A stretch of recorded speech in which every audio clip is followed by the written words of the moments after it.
Bueno, pues ya es oficial. Ernestina Godoy es la nueva fiscal general de la República, tal como pues se había advertido, tal como prácticamente todas las apuestas apuntaban, y tal como probablemente sí, ya termina de confirmar que fue pues un movimiento estratégico de la presidenta Claudia Sheinbaum, donde en efecto demuestra fuerza, donde en efecto se demuestra decisión, donde en efecto realiza una jugada, un movimiento, yo diría casi ajedrecístico, donde de alguna manera se puede ver, evidentemente, que cuando Sheinbaum decide hacer un movimiento, no lleva muchos realmente de este tipo en su año y cachito de gobierno, que ya prácticamente lleva año y poquito más de gobierno, no había llegado a realizar movimientos de esta escala.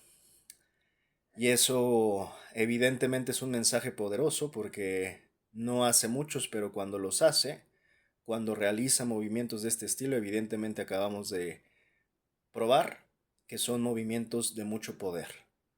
En este sentido, yo creo que es incluso más que un manotazo sobre la mesa, insisto, es un movimiento estratégico de piezas, donde ahora sitúa a Ernestina Godoy en la fiscalía para confirmar lo que precisamente hace un par de días yo comentaba.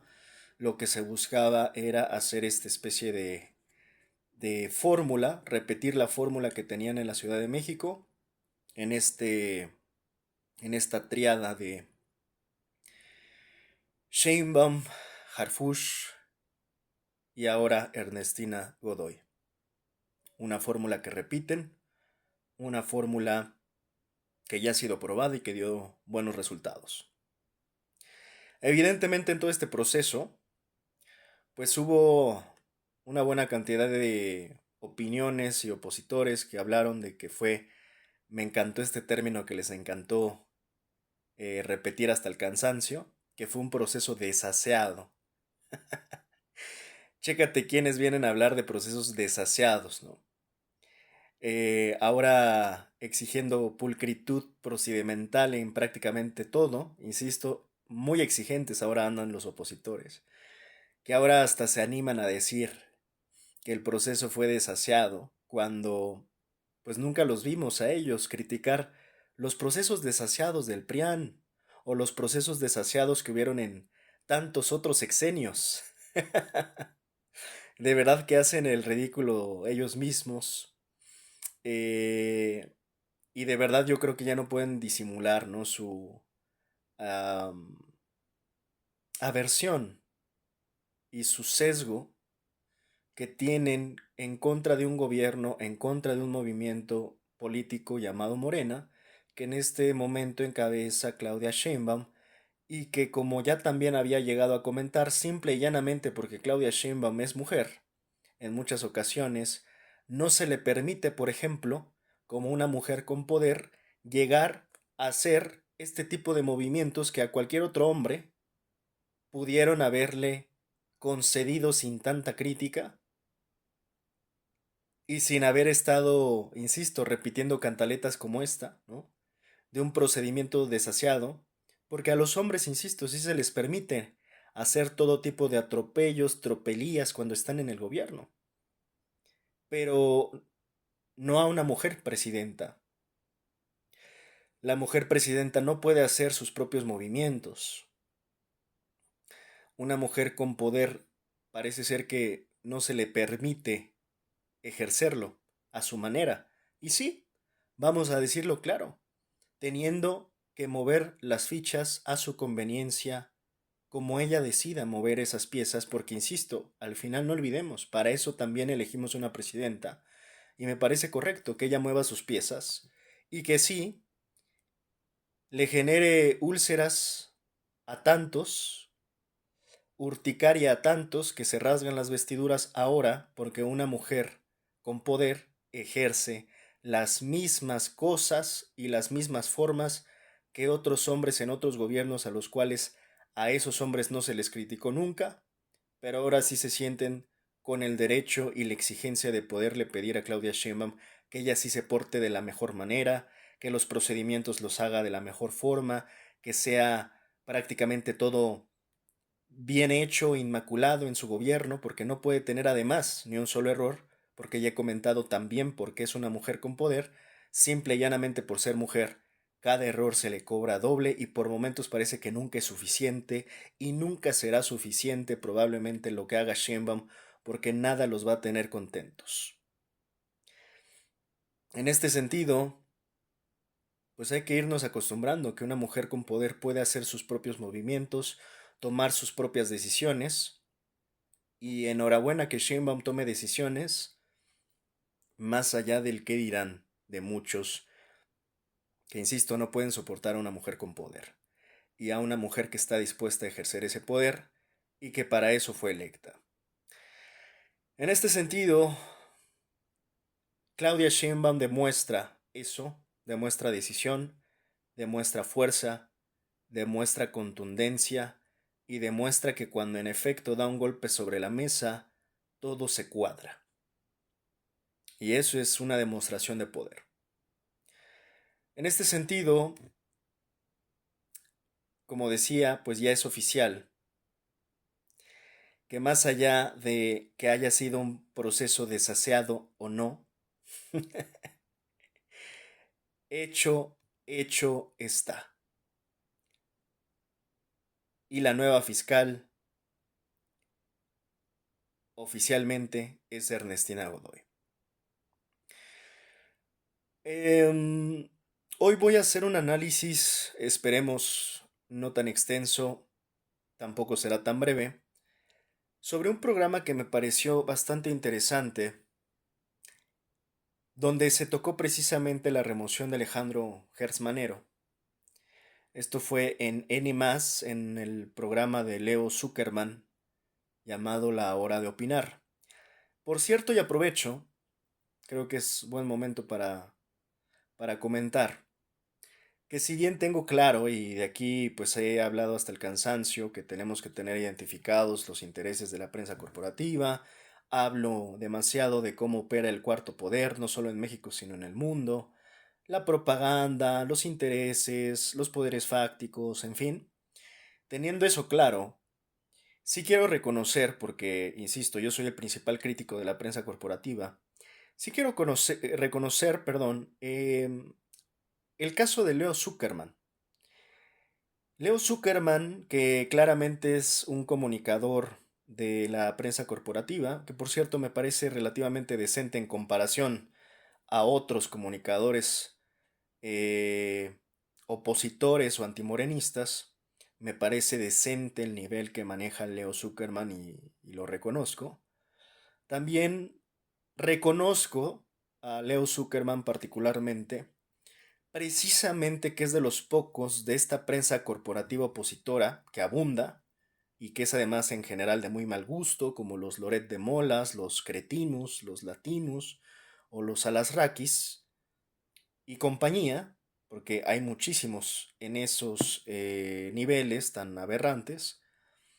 Precisamente por eso destaco a Leo Zuckerman, porque a pesar de que yo no coincido precisamente con muchas de sus posturas, sin embargo puedo llegar a coincidir con algunos, esporádicamente llegar a coincidir con algunos de sus argumentos, porque, insisto, están mucho mejor planteados que la gran mayoría del resto de los argumentos de la oposición morenista.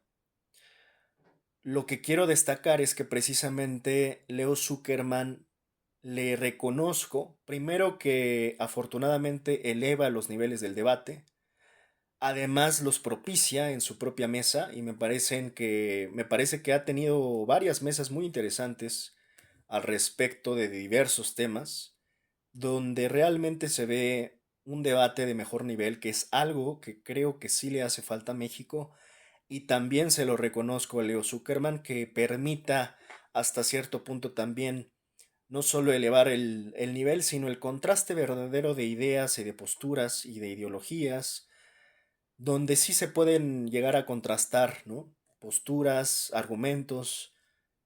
También eso hay que reconocérselo a Leo Zuckerman. Por último, algo que creo que también se le debe de reconocer y que creo que ojalá a ese nivel estuviera la oposición morenista, porque claramente él no apoya a Morena, sin embargo, o este proyecto de la Cuarta Transformación, y es precisamente eso lo que me parece valioso de su parte, que él ha llegado a declarar en un par de ocasiones que pues él tiene una postura política, económica, em, que no precisamente, ¿no? Coincide con la postura morenista. En un par de ocasiones he escuchado que incluso ha llegado a defender políticas tecnócratas, priistas o de Cedillo, en fin. Pero eso es lo que realmente a mí me parece importante, más allá de que coincidamos o no en la postura, que pues no coincidimos. Lo importante a mí, y es algo que hay que reconocer también, es que sean transparentes. Es que digan, sabes que yo sí apoyo esto y no apoyo aquello. Y que se quite la simulación que ha habido, desafortunadamente, durante mucho tiempo y desde tiempos ya casi inmemoriales, precisamente desde la dictadura perfecta priista, donde había una simulación muy extraña y donde todo se disfrazaba de objetividad, de imparcialidad, del todos son iguales, del a mí no me interesa la política, o del yo no apoyo a ningún partido, pero nada más me la paso criticando a uno en específico. Entonces creo que es muy valioso y de verdad que no es menor reconocerle a Leo Zuckerman su transparencia, que no es común en los comunicadores o periodistas de la prensa corporativa, más aún la opositora, que al menos él no se vende como alguien imparcial o sumamente objetivo, sino que él tiene claro su postura, que no es precisamente morenista, de hecho es probablemente antimorenista, apoya probablemente más a la línea o visión que tenían los tecnócratas priistas, pero que al menos es franco y sensato para poderlo reconocer, admitir, aceptar públicamente ante su audiencia, ante su público, y en ese sentido no simular que es una cosa cuando es otra. Un ejemplo que precisamente incluso llegó a participar en estas mesas, me parece que incluso en las mismas de la hora, es la hora de opinar, pues era la misma Denise Dresser, que es el ejemplo contrario, es yo creo que el mal ejemplo. Cuando Denise, pues muchas veces se pintaba, ¿no? Como esta mujer independiente, académica, intelectual, que no tenía posturas, que era más bien como especie de periodista, analista, activista, pero que no tenía ninguna postura política. La removieron, hasta donde entiendo, de diversos espacios, y 3 momentos después te la encuentras en la mesa de Latinus, precisamente con uno de los individuos que vamos a estar ahora comentando, que es Silva Herzog. En ese sentido, me parece sumamente hipócrita de estas fichas que todavía se siguen vendiendo como objetivas, imparciales, apartidistas, pero que claramente defienden una línea y muchas veces defienden además intereses perversos que no declaran, que no admiten, que no aceptan, que no reconocen. Y eso sí es lo que me parece sumamente criticable y sumamente doble cara, porque no tendrían por qué estar mintiendo al público, a las audiencias, con respecto a su postura política. Para mi gusto, lo mejor es transparentar de entrada cuál es tu postura política y a partir de ahí hacer tu periodismo, tu crítica, tu análisis o lo que quieras. Y dejar de jugar a esta hipocresía de la simulación, que por ejemplo a Denise Dresser, precisamente Vanessa Romero en alguna mesa, si no mal recuerdo, con Aristegui, le llegó a decir directamente, tú eres opositora. Y no, bueno, Denise Dresser se le tomó casi como insulto de no, no, pero ¿cómo? Yo no soy opositora, yo soy de la academia, analista. Y al final Vanessa terminó cerrando bien el argumento diciendo es que esto ni siquiera es prácticamente ad hominem, al final estás manejando los mismos argumentos de la oposición. Dejó muy mal parada y claramente exhibida por completo Vanessa Romero en aquella ocasión a Denise Dresser, cuando claramente Denise Dresser, desde hace ya varios años, es una opositora clara del gobierno de Morena, desde López Obrador y ahora también con Claudia Sheinbaum, y esto se termina de confirmar cuando está en la mesa con los cretinos que tienen, pues, insisto, este aberrante nivel de supuesto periodismo, ¿no? Un tipo de entrada que es encabezado por Lord Montajes, pues qué tipo de legitimidad, credibilidad y capacidad y profesionalismo nos podrían demostrar. Ya no te cuento pues todos los que se sumen alrededor, como insisto, Dennis Dresser o Silva Herzog, que insisto, al final, pues más o menos están cortados con la misma tijera todos estos. Montajeros, ¿no? Doble caras, hipócritas, ya no hablemos del payaso, ese rancio, ¿no? Que pues se ve y tal cual ves como si vieras una fotografía de lo más rancio, de las malas praxis periodísticas políticas del viejo régimen, al impresentable de Broso, que es la mancuerna y la uña y mugre del montajero de Loret de Mola, ¿no? En este sentido, sí quería hacer este pequeño paréntesis destacando a Leo Zuckerman y, o al menos en este sentido reconociéndole que se desmarca, y hay que reconocérselo, hasta cierto punto de las malas formas, prácticas prácticamente aberrantes que tienen muchos otros comunicadores, pseudoperiodistas, mercenarios de la prensa corporativa. Leo Zuckerman, insisto, en síntesis, creo que eleva el nivel del debate, lo permite, verdaderamente se ve un contraste en sus mesas, donde sí se ve que procura tener diversos ángulos, ¿no? Y donde finalmente él reconoce cuál es su postura política, incluso que no es precisamente a favor de Morena, ya con eso me parece un gran avance, porque es más transparente que, insisto, la gran mayoría de la prensa corporativa mercenaria.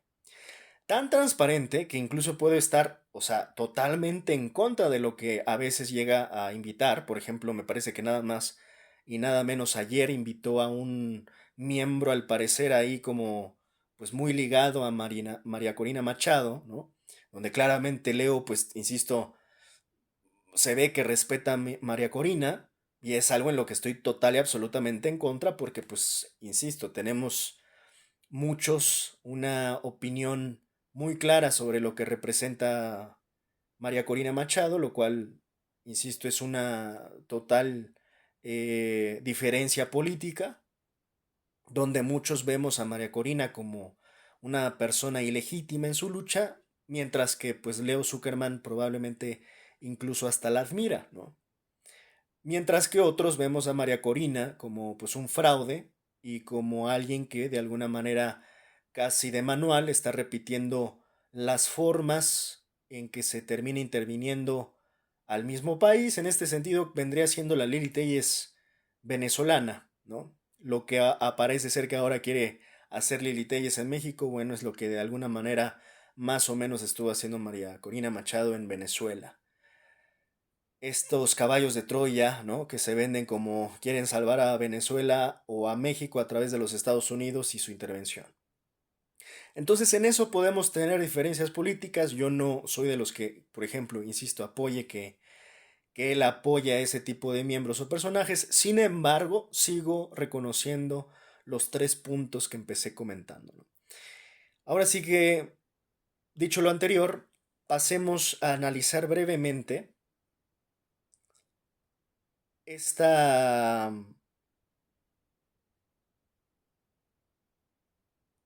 esta mesa de debate que se dio el día de ayer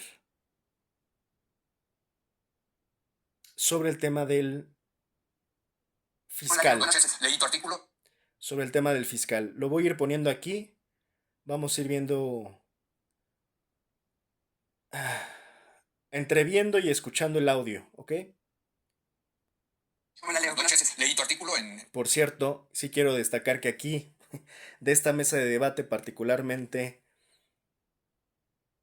me gustó mucho la intervención de Ana Laura Magaloni, que precisamente, pues creo que argumentó bien eh, los argumentos, contraargumentó bien los argumentos tan endebles y de, pues yo diría hasta cierto punto también mediocres y baja calidad intelectual de Silva Herzog que parecían más bien traumas que argumentos. Así que vamos a escucharlo sin más.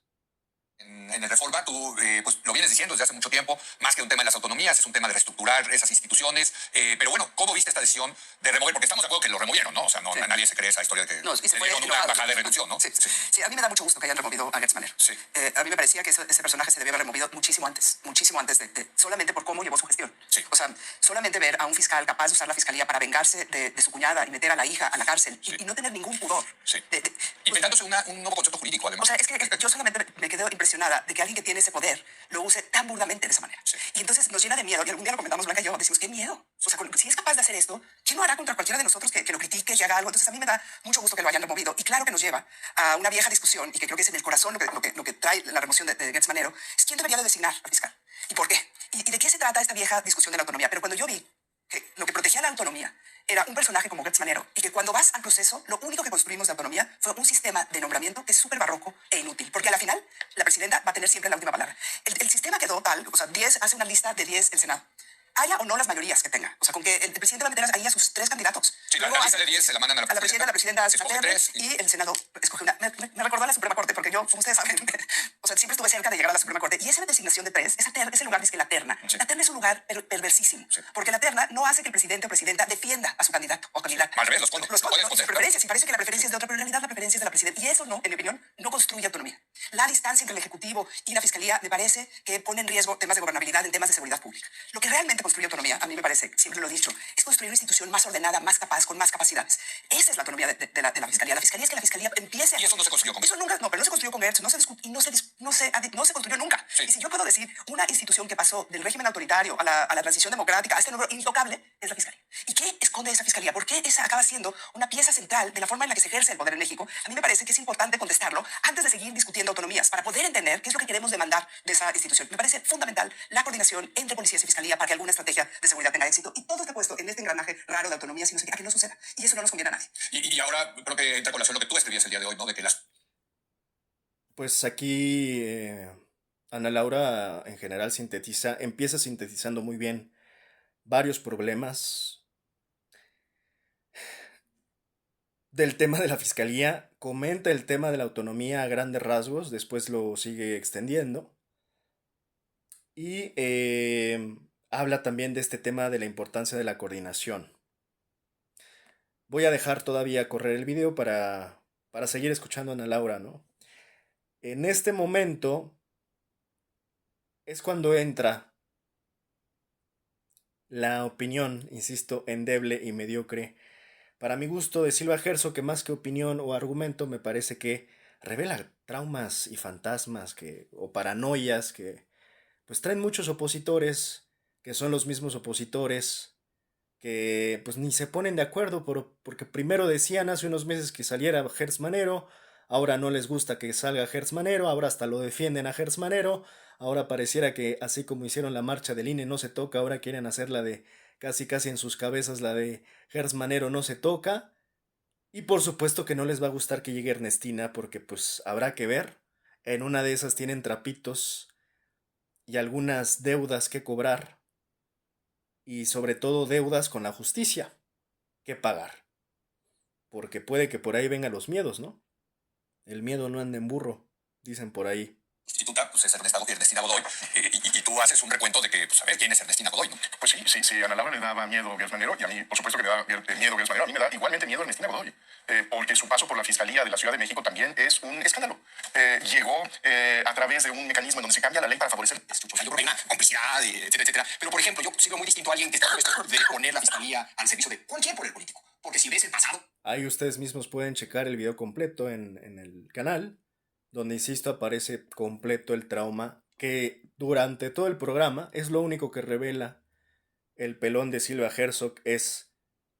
Se quedó sin pelo porque no solo se le cayó el pelo, se le cayeron las ideas.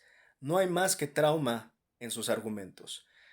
La verdad, reconozco, no solo Ana Laura Magaloni tuvo muy buen nivel, en general la mesa tuvo muy buen nivel, también Javier Tello me parece que tuvo buen nivel, Blanca también me parece que tuvo buen nivel, es más, hasta las propias intervenciones o a veces interrupciones de, de Leo Zuckerman me parecieron pertinentes, me pareció en realidad un muy buen programa. les recomiendo que lo vean completo, ¿no? Aquí vamos a segmentar un poco, pero de verdad que vale mucho la pena verlo. Político de Goetz es con quien quiera, con quien se deje. Claro. Y obviamente te das cuenta que tal vez el hilo conductor a través de PAN, PRI, PRD, Movimiento Ciudadano, ¿verdad? Es su agenda personal. En el caso de Ernestina Godoy, para bien o para mal, es una militante de una causa y está con esa causa. ¿Por qué podría ser para bien en el caso de un fiscal general de la República? ¿Por qué podría ser? Ahorita Bueno, si quieres, tiramos a la basura el propósito de la autonomía. Yo tampoco soy gran fan de esa Pues opción. Pero no hay nada ahí que le dé autonomía. En la Constitución no hay nada que le dé autonomía a las fiscales. Yo creo que la mejor autonomía que le podemos dar, coincido con Blanca, coincido con Ana Laura, es hacer una institución capaz. Es decir, si vemos las secretarías de Estado, ¿cuál es la más autónoma tal vez? Hacienda. ¿Por qué? Porque está en la Constitución que es autónoma, porque es el secretario primero escogido de una lista de 10 que se redujo. No, porque a lo largo de muchas décadas, tal vez siglos, se construyó una institución sólida, profesional, capaz, respetada, etcétera, etcétera. Algo que jamás se hizo con la Procuraduría. Jamás. O sea, tiene siglos de ser una institución descuidada y hay explicaciones de todo tipo de por qué ha sido descuidada. Deja de ser descuidada. Es un lugar súper rudo, porque ahí se compra y se vende impunidad, ¿no? Y impunidad es cárcel. Y quien se quiere vengar de alguien va y le presenta una denuncia. Pero eso es lo que lo hace funcional. Y disfuncional, Leo. No, es disfuncional para la justicia. No, también tremendamente funcional para la política. No, también que está en el poder, Leo. Es curioso porque hay como Herzog cuestiona a Javier Tello diciéndole, ¿qué podría tener de bueno? Y le saca esta vieja confiable, que es la que se pasan utilizando prácticamente en todas las reformas. Este concepto sumamente romantizado que yo creo que ya ni saben qué es lo que significa. Que es la autonomía, ¿no? La gran autonomía. Esto es como escena de Bob Esponja, ¿no? La autonomía. ¿Cuál autonomía? Y de nuevo, esto yo lo hice, lo comenté en el análisis antes de todo este merequetengue, hace como 2-3 días. Antes de que eligieran a Ernestina, prácticamente en el momento de la salida de fiscal, comentaba yo que la oposición habla mucho de autonomía, pero no sabe qué es la autonomía. También Carlos Bravo, regidor, en una misma mesa, al día siguiente de esta mesa con Leo Zuckerman, se la pasan hablando de autonomía, se llenan la boca hablando de autonomía como siquiera alguna vez haya tenido la Fiscalía autonomía. Como si de verdad alguna vez hayamos sabido lo que es la autonomía en una fiscalía en México. Por eso por momentos me parece hasta esquizofrénico que se hable de un concepto y se llenen tanto la boca hablando de autonomía, cuando nunca ha habido autonomía, y en ese sentido estás hablando de un imaginario, de una idea fantasiosa que ya, insisto, ni siquiera sé qué es lo que representa. Y sería bueno que ellos nos explicaran qué es la autonomía y dónde la ven aplicada o dónde la han visto aplicada, y de entrada que se pongan de acuerdo, porque desde ahí comenté en este análisis que decía, ¿no? Desde hace 3 días, yo decía primero que se pongan de acuerdo en cuanto a decidir u opinar si con Gers Manero había autonomía en la fiscalía o no la había, porque de entrada desde ahí están hechos un lío, porque no se ponen ni siquiera de acuerdo entre los opositores de Morena en decidir si van a defender a Gers Manero o lo van a criticar. Porque si van a defender la autonomía, entonces también tendrían que ser congruentes y decir, bueno, estamos criticando la autonomía, pero ¿la había acaso con Gers Manero? Y no solo con Gers Manero, en otros momentos, con otras procuradurías, pues el mal constante que siempre tiene el opositor, o la oposición prianista, o antimorenista, como se quiera ver, es que hoy sí están criticando lo que nunca criticaron en otros gobiernos. Hoy sí se llenan la boca muchos de estos hablando de autonomía, cuando en otros sexenios priistas o panistas jamás en la vida hablaron de autonomía. Entonces, en este sentido, por momentos siento que ya es un concepto tan abstracto, tan inefable prácticamente, que ya no sabemos de qué estamos hablando. La autonomía es humo. Y al final lo que sí nos importa, y lo dije también desde mi análisis hace un par de días, son los resultados, como de hecho lo dice aquí bien Javier Tello. La capacidad, los resultados, lo concreto, lo material. Eso es lo que al final del día nos importa, porque si de plano ya no tenemos autonomía, bueno, creo que al menos sería conveniente tener resultados. Y también la autonomía creo que sí responde, hasta cierto punto, esta romantización de autonomía, responde a que ya se estaba haciendo prácticamente soberanamente independiente, y estaba haciendo lo que se le antoja la fiscalía de Gertz Manero, y ahí creo que ahí hay una línea que no es lo mismo hablar de autonomía que una fiscalía que hace autónoma y soberanamente lo que se les pinche antoja, ¿no? Lo que se les pinche se antoja. Tampoco creo que va por ahí la autonomía. Y tampoco creo que la autonomía tenga que ir precisamente en contra de una línea estratégica de gobierno que, más que ayudar a que se concreten los objetivos principales, primordiales y estratégicos, pues la obstaculiza. Y en ese sentido, obstaculizaba una agenda prioritaria de gobierno que era la agenda de seguridad en el gobierno de Claudia Sheinbaum. No podían ir en contra, no podía ir nadando contracorriente a la fiscalía o el gobierno con respecto al trabajo de la fiscalía. Tendrían que ir nadando paralelamente en buena sinergia para, insisto, lograr los resultados que se buscan, que es mejorar al final la seguridad y la justicia en México, y en ese sentido disminuir tanto la corrupción como la impunidad, o combatir corrupción e impunidad, para esos fines y para esos términos, ¿no? Entonces, creo que me agradó esta mesa porque se empieza a comentar, ¿no?, este término de la autonomía, que Silva Herzog se llena la boca en cada argumento, además de sus traumas. El poco argumento que le queda era de autonomía, pero esa autonomía es un fantasma. Es casi como hablar de fantasmas. Porque yo creo, insisto, ni siquiera ellos pueden definir con claridad y precisión qué es lo que representa verdaderamente la autonomía y cómo es que se ha podido aplicar, o cómo la aplicarían incluso, si es que tanto les interesa la autonomía. Bueno, ¿cómo vuelves autónomo verdaderamente y no simuladamente una fiscalía? ¿Cómo la vuelves verdaderamente autónoma? Pues hay que nos digan, porque sí critican mucho, e insisto, hay mucha queja, pero poca propuesta o pocas ideas. Y ese ejemplo es perfectamente un Silva Herzog, ¿no? De muchas quejas, pocas propuestas y verdaderamente muy poca sustancia.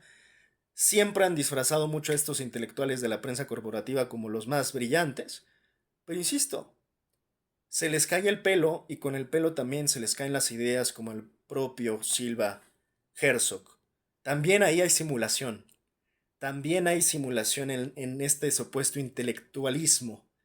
Cuando ves a un Silva Herzog, cuando ves a, a un Pablo Iriart, cuando ves a un Sarmiento, cuando ves a cualquiera de estos, te das cuenta que te vendieron humo por mucho tiempo, ¿no? Y hay varios que se están salvando y no estoy comentando, pero hay varios, ¿no?, de este estilo. Eso es un error pensar que es así. ¿Por qué? Porque a veces los intereses económicos también están metidos en la También, familia, y los claro, criminales también. y eso ya no Es un equilibrio que se logró de un grupo de la mafia del poder, como decía aquel. No, yo sí creo que a veces un presidente quiere justicia. Igual porque le conviene políticamente, quiere un caso bien armado. Y sin embargo tiene una institución incapaz de armar bien un caso. Ahí coincido mucho con Javier Tello, porque en efecto, no necesariamente es excluyente, ¿no? Ambas líneas no son mutuamente excluyentes. Como bien lo dice Javier, a veces sí se quiere hacer justicia, y al hacer justicia, pues también tienes un beneficio político. O sea, puede ir paralela, son dos líneas que pueden ir perfectamente paralelas. Al hacer justicia, vamos a suponer, en un supuesto que ojalá algún día se ocurra, si un día se quiere enjuiciar a Felipe Calderón, así como está enjuiciado su exsecretario de Seguridad Pública, pues ese sería un doble golpe. Por una parte se haría justicia y también sería un golpe político. Y no está precisamente, insisto, excluyendo una línea a la otra, van juntas. Entonces yo coincido mucho con este argumento de Javier, porque no siempre se tiene que separar política de justicia. Es más, yo creo que cada vez más tendría que hacerse justicia, y en ese sentido, alrededor, o sea, porque lo primordial creo que sí es hacer justicia, hubo gobiernos prianistas y sexenios prianistas, y sí, también hasta podemos meter hasta el propio López Obrador, que les interesaba hacer más política que justicia. Yo sí creo, y yo sí tengo, insisto, porque no me debo a nadie y no le debo cuentas a nadie, y tengo pues cero compromisos con ningún interés, personas o instituciones, porque no pertenezco a ningún partido.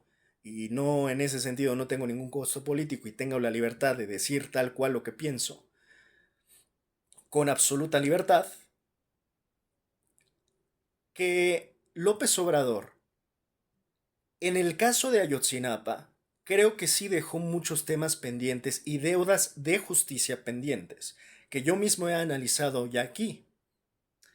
Hay un comentario en particular, hay una redacción en particular, si no mal recuerdo es de Quinto Elemento Lab, titulada La Instrucción, donde precisamente se habla de esta, pues al parecer una reunión que hubo, si no mal recuerdo fue entre AMLO, precisamente con Hertz Manero, y si no mal recuerdo era Encinas, o alguien más, había alguien más en esa reunión, donde prácticamente se acordó para ya no seguir subiendo la investigación y no involucrar más a la defensa nacional y a sus implicados, pues prácticamente cerrar el caso y si no cerrarlo, al menos enfriarlo o pausarlo o estancarlo, ¿no? Por eso se le llama la instrucción.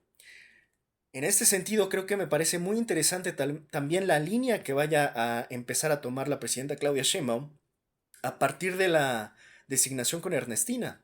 Ya veremos con el tiempo y sus acciones y decisiones qué tan decididos están a reabrir casos como este, que toparon pared en algún momento y que ya no quisieron profundizar más. No olvidemos el mismo fiscal que se asignó, si no mal recuerdo, era Omar, creo que también era Omar, ¿no? Trejo, si no mal recuerdo, el fiscal que se asignó al caso particular de Ayotzinapa, que también salió por cuerdas, precisamente porque pues probablemente ya no lo dejaron investigar más y él pues muchas veces se quejó de esa eh, pues decisión donde prácticamente se le puso un alto.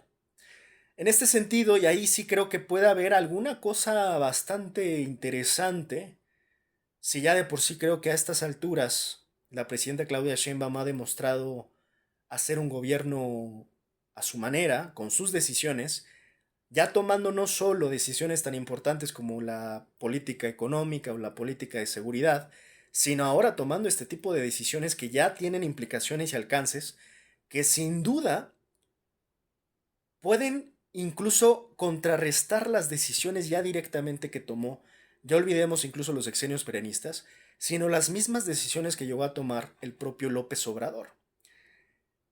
Yo hasta el momento no veo ruptura. Ayer cuando yo comentaba hice un análisis breve sobre Ernestina de Hamlet y que Adán Augusto iba a poner a su ficha y que Claudia Sheinbaum tenía la suya, en este caso era Ernestina, y Hamlet yo decía que probablemente era la ficha de Adán Augusto. Por ahí había alguien que me decía que esta reaparición de López Obrador fue básicamente para decir y dar un mensaje diciendo que el que manda sigue siendo él. Yo hasta el momento, y así contesté este comentario que alguien hizo, sigo considerando que no hay ruptura entre Claudia Sheinbaum y AMLO.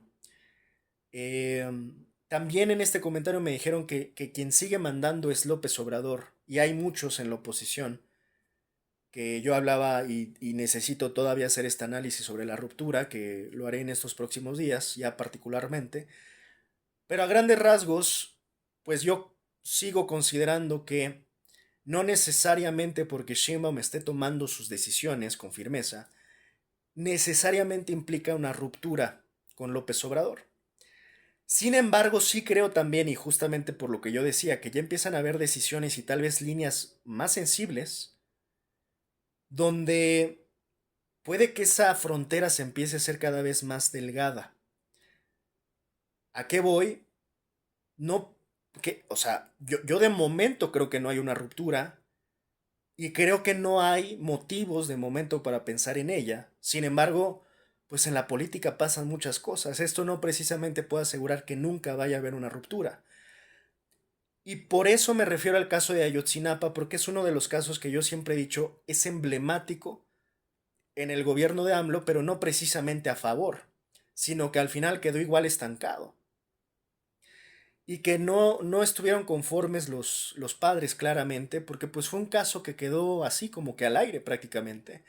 E incluso el propio López Obrador terminó al final pues un poco peleado con los padres de los 43, por lo que ya llegué a analizar, ¿no? O sea, al final López Obrador en todo su sexenio priorizó la relación pues, de su gobierno con el ejército, con la defensa, porque evidentemente muchos proyectos del propio gobierno, incluyendo hasta el AIFA y hasta el Tren Maya, estuvieron implicados y pues participando elementos del ejército en esto que se le llamó hasta cierto punto, no sé si muy de manera muy precisa, la militarización, pero al final sí se puede hablar de una militarización en funciones eh, de obra pública, ¿no? Entonces, dado que AMLO priorizó esa relación, creo yo, obviamente y políticamente, y también ya de paso para evitarse un golpe de Estado, por obvias razones, pues quiso mantener siempre una buena relación con el ejército.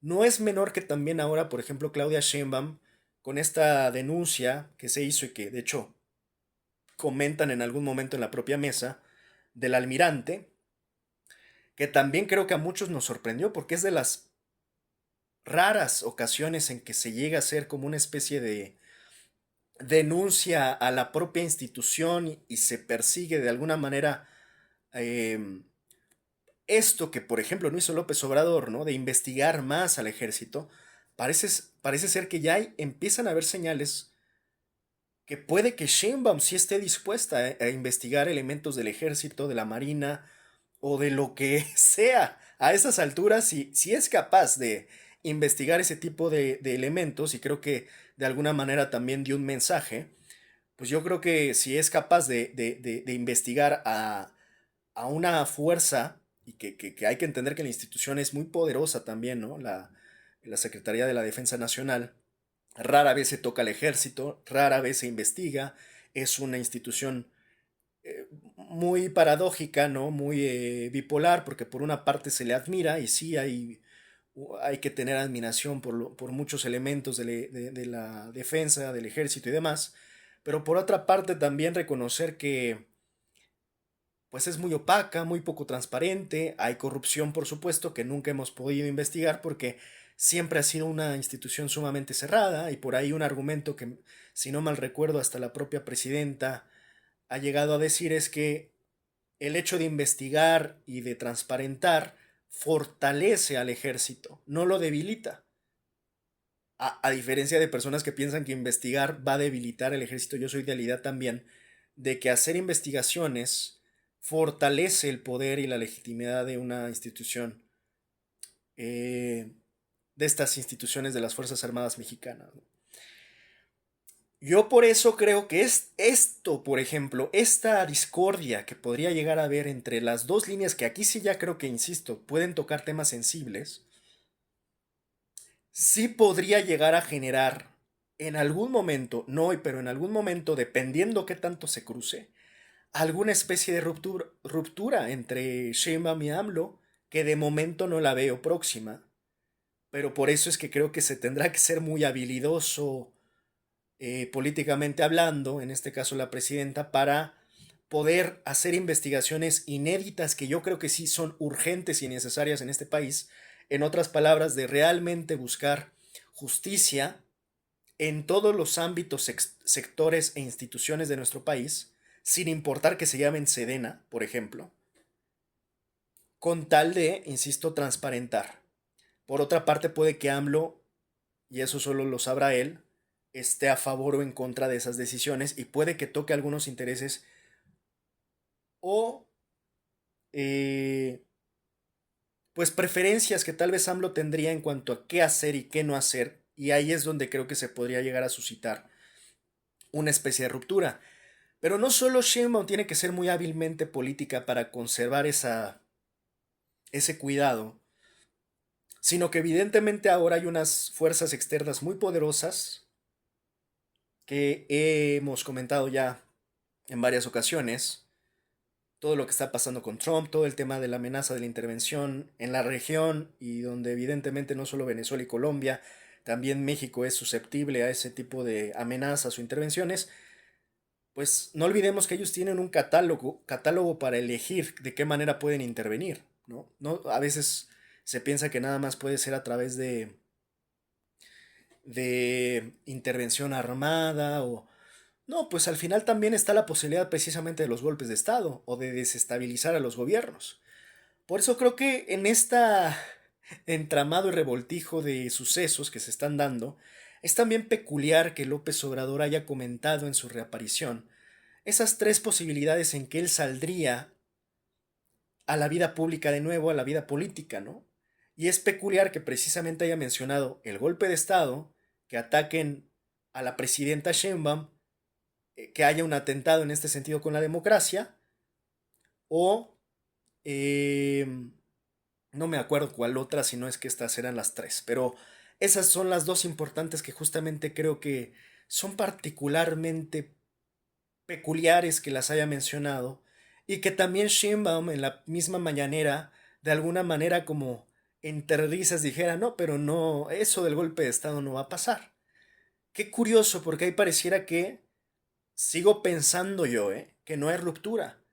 Sin embargo, pareciera por un momento que bueno, tal vez no había, tal vez probablemente ni siquiera necesidad que AMLO mencionara el golpe de Estado cuando pues la propia presidenta lo niega casi de manera irónica o con una sonrisa como diciendo ese es un escenario poco posible. Pero en ese sentido es peculiar por qué entonces lo menciona López Obrador. Pareciera por momentos, a diferencia en todo caso de muchos que piensan que tienen línea directa Claudia Sheinbaum y López Obrador, a mí me da la impresión que parece ser de verdad que no existe esa línea, que no hay un teléfono entre Claudia y AMLO, porque de haberlo, pues tal vez estarían un poco más coordinados en la comunicación y los mensajes. A Claudia creo que sí no le conviene que la figura de López Obrador, o sea, eso se lo podemos dejar a la oposición, que hablen de golpes de Estado, lo que tú quieras, pero que lo diga López Obrador es extraño, simplemente lo quiero decir, es extraño. Es extraño que López Obrador mencione la posibilidad de un golpe de Estado o mencione atentar contra la presidenta o atentar contra la democracia. O sea, como que digo, ¿qué necesidad? Ahora sí que no me eches la mano, compadre, ¿no? Yo creo que si fuera Sheinbaum sería como de, no me ayudes, compadre. No le eches más leña al fuego, brother, ¿no? Y la verdad es que incluso me parece innecesario. Y muchos críticos creo que lo hemos visto en ese sentido, al menos esa parte. Pues cuando ocurra sales. Realmente sí no creo que sea tan necesario, y menos en estos momentos, seguir hablando al respecto porque de hecho creo que alimenta más bien la visión de la oposición que la visión de la estabilidad de gobierno. Por eso creo que hay una ironía interesante en esto. Por eso creo que Sheinbaum sí está tomando sus decisiones claramente. No por ello de momento veo una ruptura, porque finalmente, y sí es muy claro López Obrador en su video, la única figura que él menciona de Morena es Claudia Sheinbaum. Además que dice, es extraordinaria, la mejor presidenta. Finalmente, en conclusión, el mensaje de López Obrador es de respaldo. Pero él que es muy hábilmente, muy buen comunicador y un animal político, creo que entre líneas va dejando mensajes. Es más, entre líneas va dejando advertencias, entre líneas va dejando hasta amenazas, entre líneas va dejando cuadros como de aquí se van a cuadrar por aquí. Y de entrada creo que ese cuadro sí responde al respaldo de la presidenta Sheinbaum, incluso cuando reaparece AMLO, que es precisamente después de que remueven al fiscal Hertz Manero. En este sentido, nada más concluyo, creo que hay, de momento, unión entre Claudia Sheinbaum y López Obrador, que yo no creo, o de momento no me parecería ni siquiera inteligente para ninguno de los dos, que se rompa con esa unión. No creo, y lo he dicho, me parece de lo más sólido que hay en Morena, es la mancuerna López Obrador-Claudia Sheinbaum. En ese sentido, no hay ruptura para aquellos que en este momento ven ruptura. No hay ruptura. En este momento no hay ruptura, pero insisto, uno tampoco puede adelantarse al futuro y asegurarlo todo. En este momento, a un año de gobierno de Claudia Sheinbaum, entre López Obrador y Claudia Sheinbaum, no hay ruptura Y sin embargo, a pesar de que no hay ruptura, y esto es lo que muchos opositores no les alcanza, insisto, la mayor parte de ellos, dos neuronas, porque piensan que solamente se puede gobernar a su estilo y con sus decisiones, Claudia Sheinbaum, si hay ruptura. Y eso es algo que, insisto, no necesariamente tiene que ser así. Sin haber ruptura, Claudia Sheinbaum puede estar tomando sus propias decisiones y sus líneas de gobierno, que claramente, y eso sí ya nos queda demostrado, son muy claras, muy fuertes y muy contundentes. En ese sentido, insisto, la línea económica le está diciendo Claudia Sheinbaum, la estrategia de seguridad le está decidiendo Claudia Sheinbaum, y cuando digo la está diciendo es que está diciendo distinta. Tanto la estrategia de economía como la estrategia de seguridad están siendo distintas, se están diferenciando a un punto en que ya no son iguales que las estrategias que llevaba López Obrador. Eso hay que tenerlo bien claro. Pero además ahora parece ser que hasta la Fiscalía, que era la última decisión que había quedado del sexenio de López Obrador, importante, pues también se está reformando, o bueno, al menos de entrada ya puso, insisto, a su pieza estratégica, que es Ernestina Godoy, Claudia Sheinbaum, removiendo a Gers Manero, que pues era la ficha de López Obrador en todo caso. Y en este sentido, insisto, a mí me sigue también, nada más con esto concluyo brevemente esta relación Sheinbaum-AMLO, me llama la atención porque es una pregunta que nunca he terminado de entender. ¿Por qué AMLO dejó a una ficha como Adán Augusto, como Monreal, sabiendo perfectamente lo que eran Adán Augusto y Ricardo Monreal?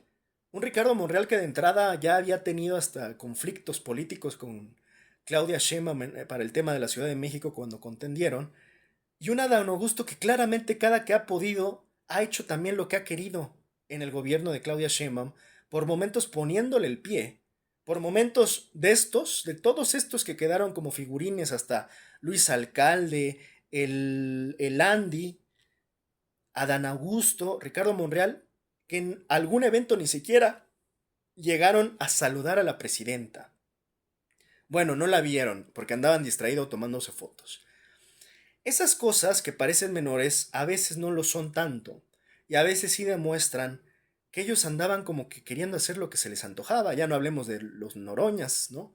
Porque están los Noroñas, los Monreales, los Adán Augustos, pero particularmente me refiero a las fichas que heredó López Obrador en el gobierno de Claudia Sheinbaum, que si bien él elige a Claudia, yo no entiendo por qué ponerle, pues prácticamente, piedras en el zapato tan incómodas como Ricardo Monreal o Adán Augusto. Y esa solamente tiene dos explicaciones. Y una es con buenas intenciones y otra es con malas intenciones. Y yo como quiero pensar en que pues realmente es honesto el respaldo de López Obrador a Sheinbaum y no la quería de alguna manera controlar, perjudicar o como que pues entrampar, siempre he pensado, esa es mi forma de haber justificado por qué dejó estas dos fichas ahí, que las dejó prácticamente para que Sheinbaum en algún momento ella tomara la decisión casi como de corta la cabeza cuando tú quieras. Y te doy la oportunidad de, al tomar esa decisión, darle más fuerza a tu propio gobierno. Es lo que yo siempre he querido pensar. Es la línea, porque la he pensado en la línea de, vamos a decir, de las buenas intenciones. Quiero pensar que fueron buenas intenciones las que tuvo López Obrador al dejar esos impresentables ahí en el gobierno de Sheinbaum, que claramente entorpecen más de lo que benefician. Porque muchos podrán excusar que son muy relevantes Monreal o Adán Augusto por su eficacia política. Pues yo diría, híjole, ahora hasta aludiendo las ideas o argumentos o tesis del propio López Obrador, qué tanto es principio y qué tanto es eficacia. Y por momentos creo que se han sacrificado los principios por completo con tal de la eficacia. Y para eficacia yo creo que hay personas con igual eficacia o hasta mejor eficacia, pero también con principios. mismos que no son ni Ricardo Monreal ni Adán Augusto López. Ahora, el tema de todo de la barredora y demás, y entre otros escándalos que tiene Adán, insisto, pues es que me cuesta hasta trabajo ya pensar en las buenas intenciones si es que sabía algo López Obrador. Porque no es menor, ¿eh? Sí hay que tener claro qué es lo que sí sabía o no sabía López Obrador al respecto de Adán Augusto, más un López Obrador que le gustaba investigar hasta el fondo de las cosas. Entonces, por momentos ya me complica mucho López Obrador pensar en las buenas intenciones y por momentos ya hasta como que me obliga a pensar en las posibles malas intenciones que haya llegado a tener también para dejar esas dos fichas. De momento no lo sabemos, insisto, como lo dice muchas veces Kierkegaard, la historia se vive hacia adelante y se entiende hacia atrás. Ya iremos viendo cómo se va reacomodando, iremos viendo también las decisiones que va tomando la fiscal Ernestina Godoy, que de entrada pues ya formaron, insisto, una fórmula de confianza. No olvidemos también la forma en que López Obrador llegó a recibir al propio Harfuch. En algún momento antes de irse se llegó a tomar la foto con él casi como dándole la bendición y no se le veía muy bien encarado a López Obrador.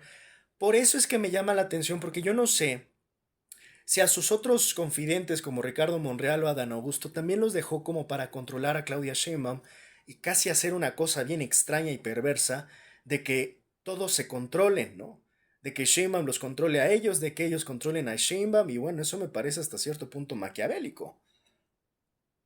Pero bueno, ya el tiempo nos dirá. De momento no veo, de momento, una ruptura clara, una evidencia, una intención, porque al final son el mismo movimiento, ni siquiera a Claudia Sheinbaum le convendría nunca romper con AMLO. Esa decisión particularmente sí creo que la va a tener AMLO, o se hace. AMLO decidirá si un día rompe con Claudia Sheinbaum o no. De momento yo no lo veo, pero tampoco tengo muy bien claro o por completo definido todas las intenciones de López Obrador, porque él era un animal político que le gustaba pensar en largo plazo. Entonces sí siento al menos que dejó algunos controles a Claudia Sheinbaum. Él no manda, eso también hay que tenerlo bien claro. Hay personas que piensan que el que está gobernando es el señor que está en la chingada desde Palenque y ahí gobierna México. Esos son absurdos porque no hay, o sea, insisto, los datos mismos, los hechos se están contradiciendo. Y yo se lo decía a esta persona, bueno, si tanto gobierna, entonces ¿por qué Claudia Sheinbaum está decidiendo su propia política de economía o de seguridad o ahora hasta la remoción del fiscal e imponiendo también a su propia figura en la fiscalía, que es Ernestina, ¿no? Entonces hay argumentos que se caen solos por lo absurdos que son. Pero hay otros que sí pueden tener un poco más de consistencia y de momento, insisto, no hay ruptura. La que manda en este momento, y ya queda que creo que queda más que claro, es Claudia Sheinbaum. Queda clarísimo que está la que manda es ella, la que tiene hoy las faldas bien puestas es Claudia Sheinbaum. Pero insisto, iremos viendo qué decisiones se van tomando de entrada, y por eso comenté lo de Ayotzinapa.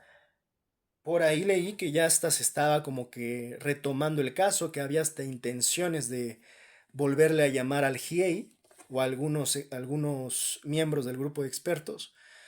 Insisto, el simple hecho de que se retomen estos casos habla de que entonces sí, pues tal vez se quiera llegar ahora sí al fondo y ahora sí a mucho mayor nivel y en este caso pues se tiene claro que se tendrá que ir con algunas figuras del ejército que se consideraron intocables. Y eso representa riesgos. Riesgos, insisto, de ruptura con López Obrador, donde López Obrador ya no le guste mucho la idea, o también riesgos donde, pues evidentemente esto favorezca una especie de golpe de Estado contra Claudia Sheinbaum en un contexto internacional tan complicado.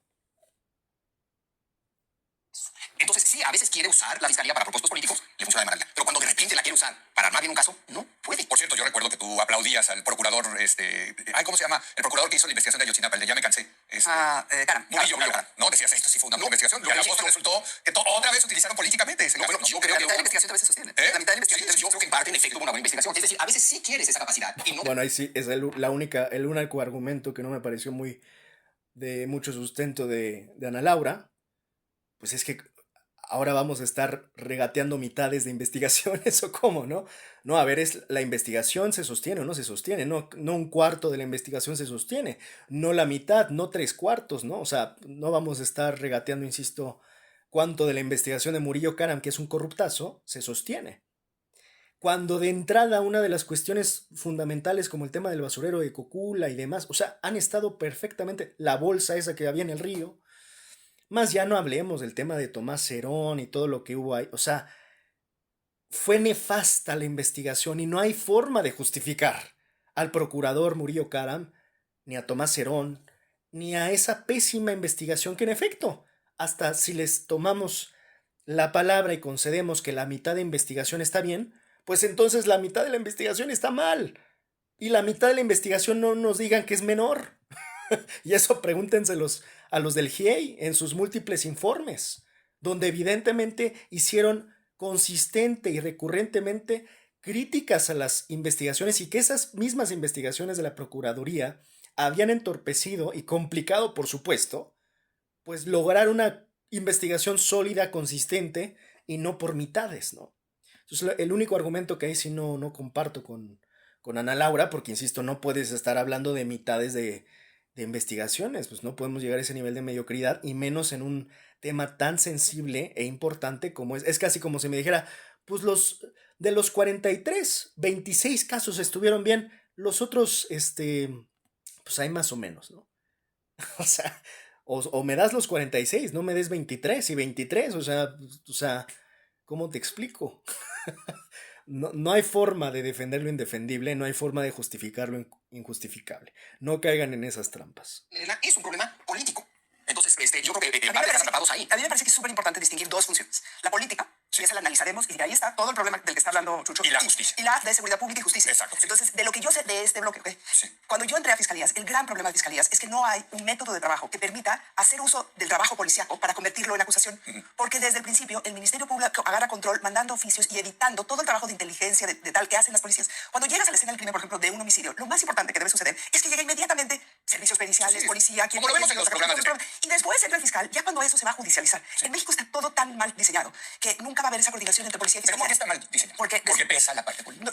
Porque esa institución se creó no para perseguir a los delincuentes, se creó para aparentar legalidad a actos que hacían las policías en lo oscurito. Las policías detenían, tenían madrinas, te torturaban, te sacaban no sé qué, y luego el Ministerio Público le juntaba un montón de papeles y se lo mandaba al juez y lo ratificaba el juez. Acaba de describir exactamente lo que hizo Murillo Karam.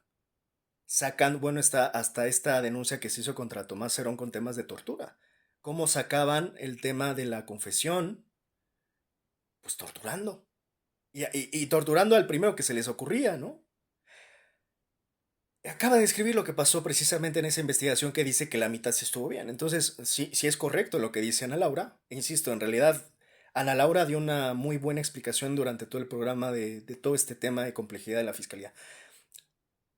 Pero insisto, ahí nada más creo que tuvo un tema con lo de la mitad de Murillo Karam estuvo bien. O sea, no.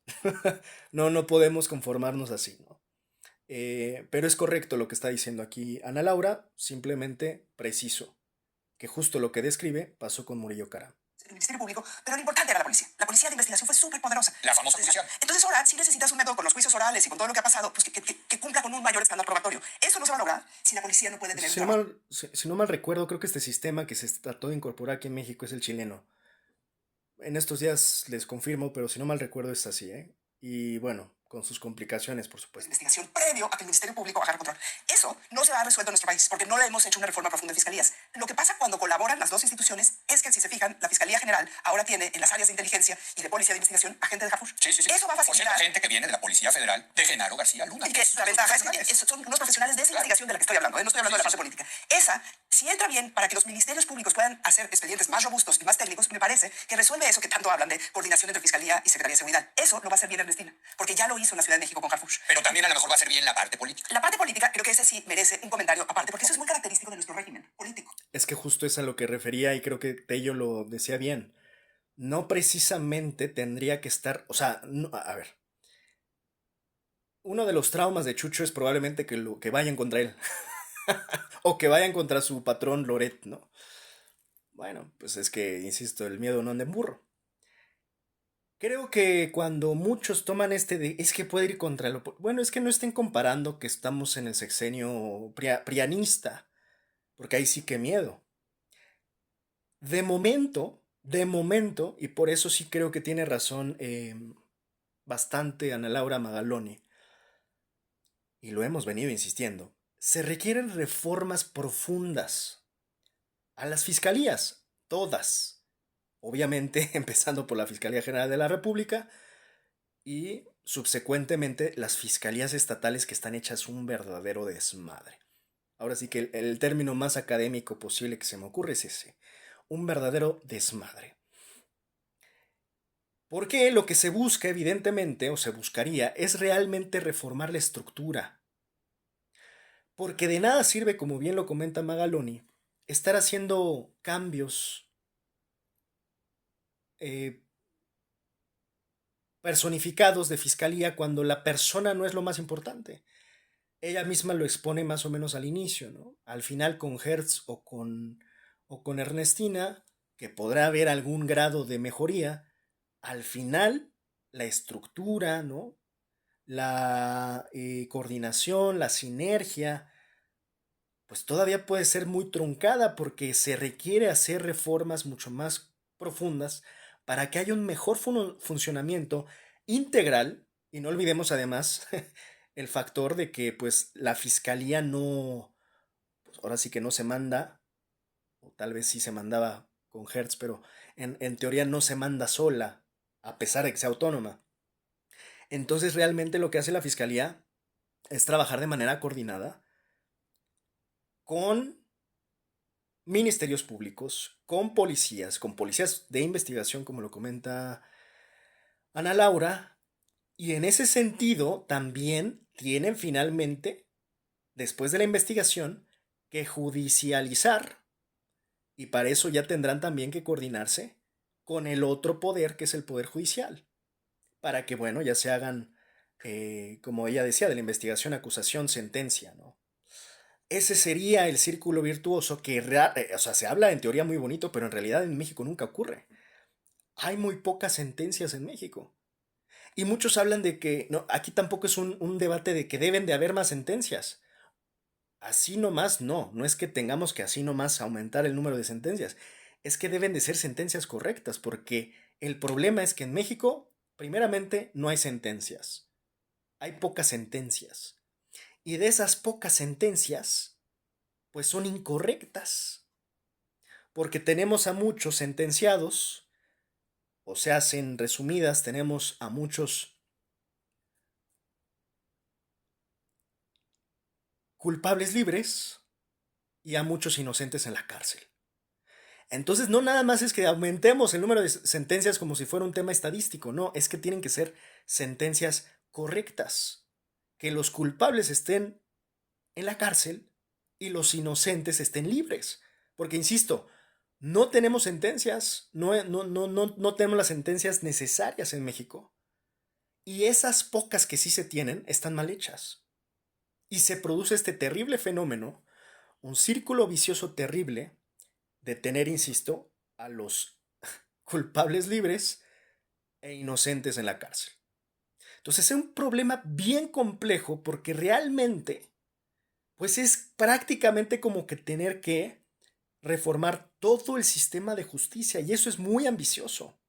Yo sé que la oposición ya trae estándares casi de Suiza y de Alemania y de Japón y todo quieren que ocurra así perfectamente, a la perfección, casi como ocurría en sus sexenios prianistas donde nunca se quejaron de absolutamente nada, pero hay que aterrizar.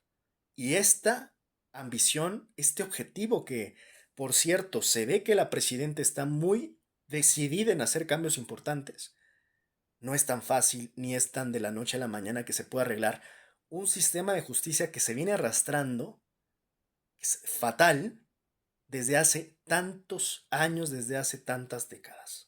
Yo he visto fiscalías en otras partes del mundo que no juegan esa parte política y creo que eso nos revela algo de cómo se ejerce el poder y cómo se ha marcado la verticalidad de los ejecutivos. Eso lo vamos a discutir. Lo único que quería decir es que un sistema de nombramiento que no le... No, yo prefiero mucho más saber quién es la responsable y la responsable es la presidenta. de esas designaciones y de esa estrategia y Touché. tratar de diluir responsabilidades con nombramientos súper barrocos, pero que no le dan ninguna Totalmente autonomía. de acuerdo con eso, Entonces, o sea, yo creo que por lo menos, y yo propongo que se regrese al nombramiento anterior mientras no hagamos algo serio con las fiscalías, porque como está diseñado, está para que te salga fatal, porque no va a haber ningún ejecutivo que pueda ni siquiera llevar a cabo una buena Ahora estrategia. sí es cierto, en el análisis que hacías de... Totalmente. O sea, podemos sacrificar el concepto de la autonomía, que ni siquiera saben qué significa, con tal de saber quién es el responsable.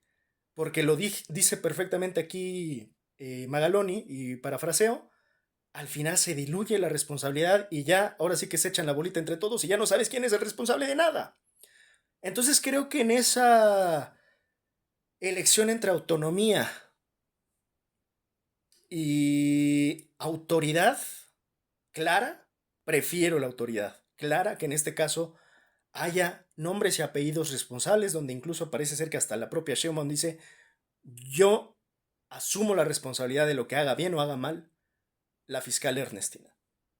En ese sentido, además que van sobre una línea clara, ¿no? Una estrategia clara que, insisto, por más que la oposición quiera hacer equivalentes, ¿no?, la forma de gobernar morenista que la pianista, hay muchas diferencias. Si esto hubiera pasado con Calderón, ahí sí, reconozco, me hubiera dado miedo. Y de hecho, hasta cierto punto pasó con Genaro García Luna. Y ni nos dimos cuenta. Bueno, Ernestina Godoy, que a la par de... ya hablo de Genaro García Luna no como que fuera el fiscal, pero al final era el exsecretario de Seguridad Pública y son ese tipo de cosas que dices, híjole, o sea, está canijo. Y bueno, hasta la fecha Calderón no se quiere responsabilizar de eso, ¿no? Entonces hay un cinismo terrible de los opositores que hoy exigen, insisto, perfección, pero que en sus tiempos dejaron hecho un cochinero.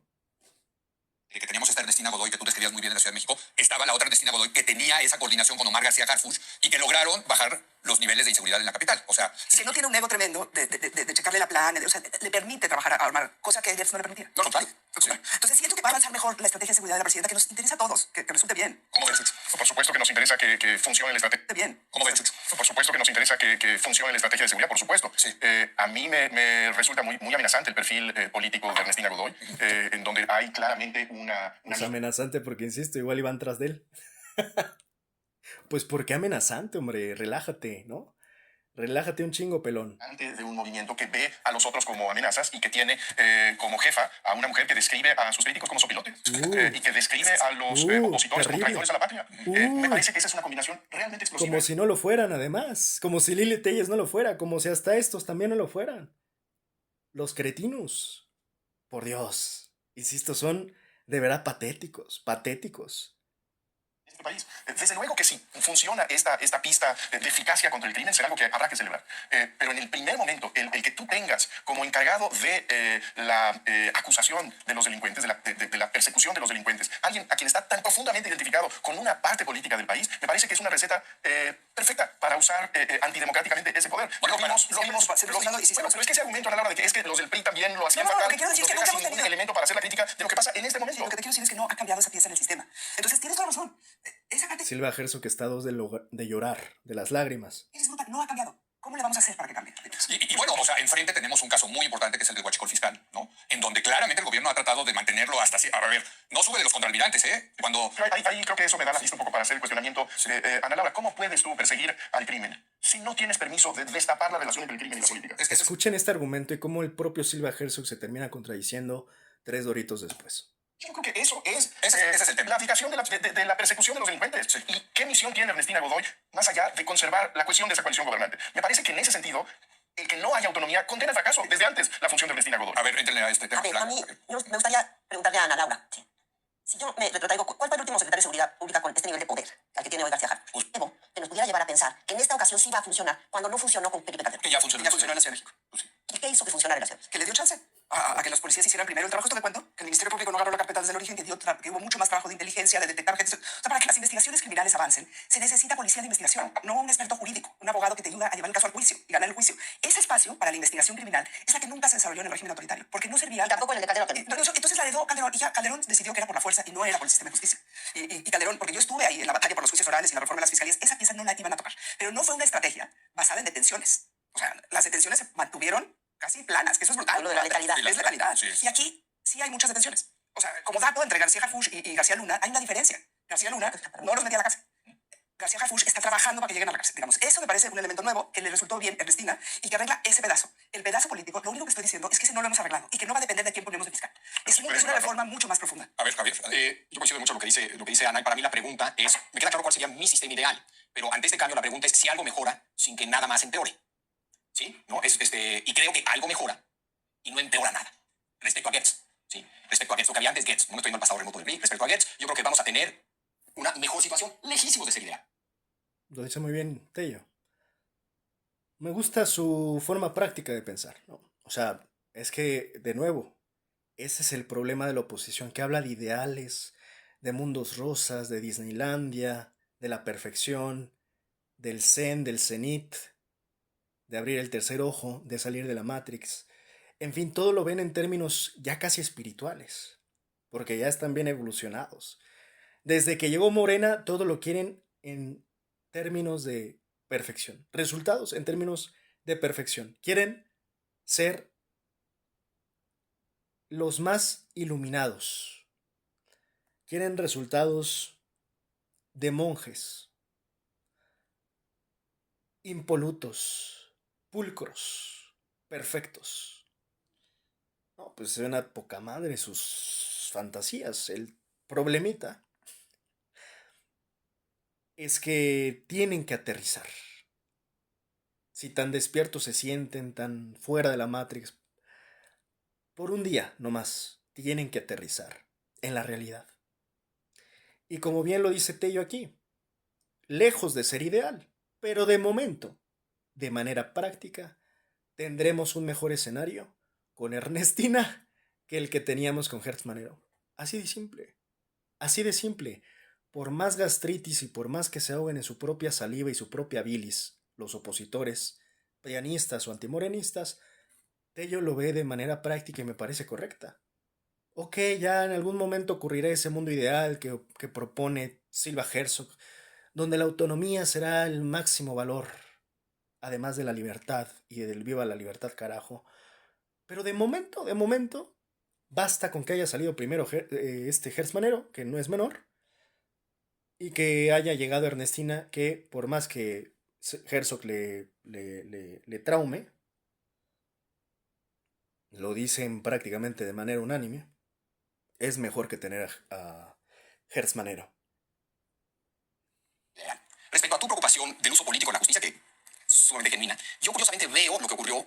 El objetivo central, yo creo, de Claudia Sheinbaum era más bien tomar control de un tema que le interesaba para su agenda de seguridad. No creo que fue a ver cómo le doy en la torre a la oposición. Yo también. Pues a través de la Fiscalía General. De que lo podrá hacer ahora fácilmente tal vez, pero no veo esa intención tan clara como tú la ves. Pero da lo mismo cuál sea su intención, puede tener intenciones lindísimas. La cosa es cuál es el efecto de que esté Ernestina Godoy al frente de la Fiscalía General de la República. ¿Cuál es el propósito? Pues eso es No, si lo veremos en los resultados también. Claro. Si empezamos a ver a Ernestina Godoy dedicarle, como vimos a Gertz, dedicarle buena parte de su tiempo a ir tras su familia, a ir tras a conseguir su lugar en el SNI, entonces... Pero revisemos la trayectoria de Ernestina Godoy en la Fiscalía y los enemigos y los amigos. Yo lo que veo es... Estás frente a nosotros. Lo estoy viendo, y lo que yo veo es que tiene este lado negativo y también tiene este lado de trabajo conjunto con García Harfuch con resultados exitosos. Entonces, Gertz tenía el lado oscuro y no veía el lado positivo. Yo no lo vi. En el caso de Ernestina Godoy, veo esas dos cosas. Y la Ese es el problema de los fanáticos, y qué bueno que Javier Tello, de manera muy elegante, lo exhibe. Yo creo, y eso es lo principal que padece un fanático, no se da cuenta de su propio fanatismo.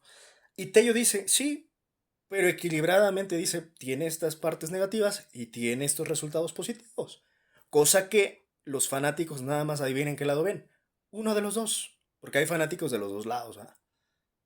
En este caso, Silva Herzog claramente está del lado de los fanáticos antimorenas, traumados con Morena, que todo lo ven mal, todo lo ven negativo, todo lo ven caos, todo lo ven catástrofe, catastrofistas. Ojalá con esa misma visión catastrofista o mínimamente crítica, insisto, porque estos llevan mucho tiempo en este negocio mercenario, de opinadores de ocasión. Ojalá con esa visión Silva Herzog haya siquiera tocado un pelo a los gobiernos anteriores del PRIAN. Pero es mucho pedir para un hombre sin pelo. Entonces la parte de política está por resolverse. ¿Cómo se resuelve? Yo creo que de otra manera, en lo personal. Y yo creo que en todo caso es un control político hacia adentro. más que frente a la oposición. O sea, yo creo que esto le da mucho control, fichas adentro, dentro de la coalición. Igualmente grave, igualmente escandaloso. Que sea amenaza contra Morena es igualmente escandaloso para el país. Yo no estoy pensando que los Pues, ¿cómo se va a usar políticamente el No, instrumento de la hombre. fiscalía para mandar mensajes adentro? Es igual de grave que si es en contra de un... Aquí está, donde dije que se iba a contradecir 3 doritos después. Porque hace apenas un par de minutos decía, pero es que ¿cómo vamos a hacer que haya justicia y combatir la corrupción si no se puede ir contra su propio partido y anteponer la justicia a la política? 3 doritos después tienes a este pelón, a ese mismo, que estaba reclamando que por qué no iban con Adán Augusto y bla, bla, diciendo, pero es que me ofende muchísimo que vayan contra los miembros de su partido. Bueno, entonces, cabrón, ponte de acuerdo. Ponte de acuerdo. Por eso se te cayó el pelo, por no ponerte de acuerdo, por ser tan incongruente, hipócrita. Pasguato, disfrazado de intelectualoide de papel. Vamos a volver a escuchar a este ingrato, nefasto, de Silva Herzog, que hace un momento decía que por qué no iban contra Dan y bla, bla, bla, pero ahora le ofende mucho porque pues ya no se puso ni él de acuerdo. Está tan traumado y fanatizado, idiotizado, que ya no se puso de acuerdo qué está criticando. Porque hace un momento estaba criticando que por qué no iban contra Adán Augusto. 3 minutos después, ya hasta se pone a defender. Pues no, si no a Adán Augusto, pues pone a decir, pero ¿por qué van a usar a la fiscalía en contra de los miembros del... Bueno, pues es que nada te gusta, ese es el problema, nada te gusta, nada te convence. Todo te parece insuficiente, todo te parece caótico y catastrófico, ¿no? Bueno, cabrón, por eso eres un vendedor del caos, un mercenario que probablemente por ahí se entere que en una de esas van contra él, van contra su equipito de cretinos, el montajero de latinos que empecé hablando, por ejemplo, ¿no? Porque ¿por qué tanto trauma? Tanto miedo. El propio Silva Herzog que empieza diciendo, Ernestina es una amenaza.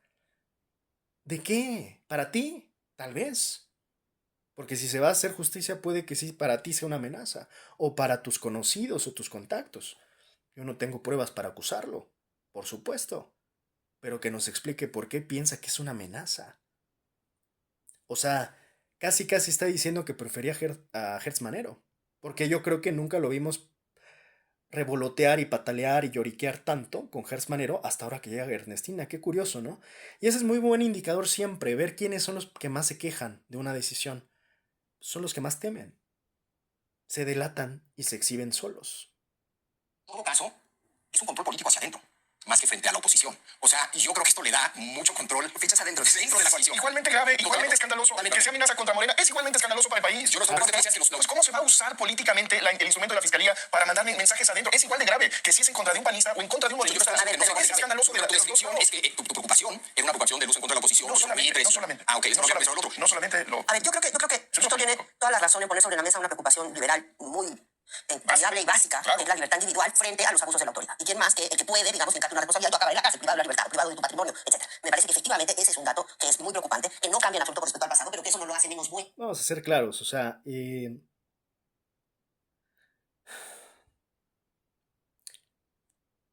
que Herzog ahí tendría la responsabilidad. Si tan amenaza le parece, Ernestina hubiera dado los casos, hubiera hecho la tarea. Pero vamos a ser sensatos. Ernestina en la Ciudad de México no se dedicó a andar metiendo a panistas a la cárcel. De hecho, ojalá se hubiera podido meter a más panistas a la cárcel. Esta es paranoia pura. Pero una paranoia que también está basado, yo diría, aquí lo dice Blanca, que según es legítima. Yo creo que lo que más bien es legítimo más que su argumento es su miedo. El miedo es legítimo de este traumado que probablemente se ve tan asustado que ya parece que no está argumentando, parece que está lloriqueando, que está llorando. Pues ¿por qué tanto miedo? Le preguntaría yo a Silva Herzog. ¿Por qué tanto miedo? En lugar del Joker que decía why so serious, le diría why so afraid. ¿Por qué tanto miedo? Why so scared? of the General Attorney, ¿no? Creo que así le llaman al fiscal, o cómo le llaman en inglés. Pero que a partir de Michoacán se ha complicado muchísimo. Tú pones sobre la mesa hace un momento decías... Ahora sí que le salió el Harvey Dent. Disfrazada de Ernestina. Resolver el problema de la seguridad si está engasado en mucho el crimen organizado con la propia gente de Morena. A mí me parece que el hecho de que la presidenta pueda controlar los tiempos, las secuencias, de contra quién voy primero, contra quién voy después, poderlo planear eso en un entramado enormemente complejo, que asegura no solo la cuestión interna del movimiento, sino gobernabilidad en partes del país. Porque seguramente esa, digamos, maraña entre la mafia del, digamos, de los narcotraficantes y los delincuentes con miembros del partido en el gobierno, pues es una maraña muy complicada. Pero Y me parece que ahí- poder tener la presidenta Sí. un mayor control de cómo puedo yo ir manejando, ¿sí?, la investigación criminal para a lo mejor sí entrarle, pero al tiempo que yo decido y no al tiempo que no Autónomo, decido, pero yo tengo- autónomo, y además de un señor que tiene su propia agenda. Ahí sí coincido con Blanca. En prácticamente todo lo que dice, en términos de gobernabilidad, en términos de lo que yo he estado diciendo que sí le haría falta, yo creo que puede que por ahí haya una ventana de luz, parece ser, para que Sheinbaum sí lo termine de aplicar y sea un maxiproceso.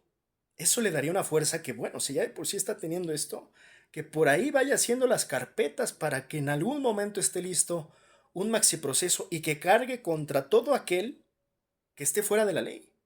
No de manera como lo quiere pintar Silva Herzog, que no creo que vaya por ahí, es más, es hasta tonto, estúpido el argumento, porque no le convendría tampoco hacer una cacería de brujas así nada más al gobierno. Saldría contraproducente, saldría el tiro por la culata y creo que por momentos Herzog se exhibe porque subestima la inteligencia de la presidenta y perdón, pero sí, sin duda Sheinbaum es mucho más inteligente que Silva Herzog. No lo haría.